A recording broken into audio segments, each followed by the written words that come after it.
Arden, what prospects are you looking forward to seeing live and in person when you're actually down in Dunedin? Rowdy Tellez is probably top of my list because I think that he's a guy that is probably, speaking of Justin Smoke, I think he's a guy that's a Justin Smoke injury away from possibly cracking this team. Guys have told me that his numbers in Double A last year when he put up, well above a 900 OPS, when he had a terrific season, people have told me those are very real numbers. Those are not hollow.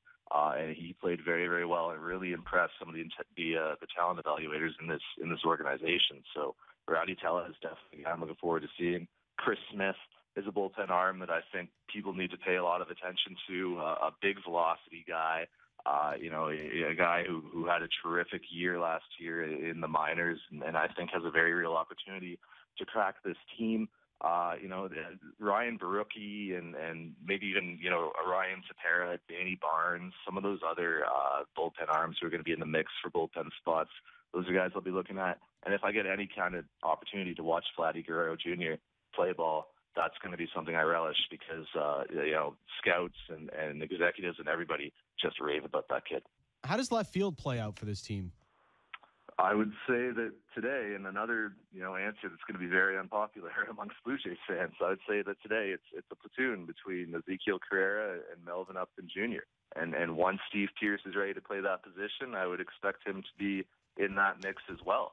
The right now with what the Blue Jays have in camp, the only scenario that could throw a wrench into that would be Dalton Pompey playing his way onto this team and having a great spring and demonstrating an increased maturity, a better approach at the plate, a bit more presence, just carrying himself a bit better, and obviously putting up good numbers and hitting well from both sides of the plate, and looking like a confident player in the field. So, that's the one thing I think that could throw a wrench in those plans. Otherwise, I think the Blue Jays will go ahead with Melvin Upton Jr. and Ezekiel Carrera platooning, which isn't ideal.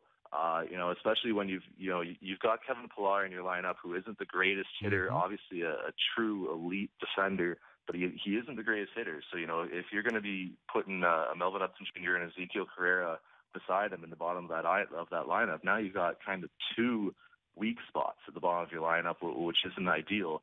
I should say Melvin Upton Jr. had great years in San Diego and did really, really well before he came to Toronto, and then bottomed out. So maybe he can refine that. I don't think Ezekiel Carrera is an everyday player. I think he's better served as a fourth outfielder.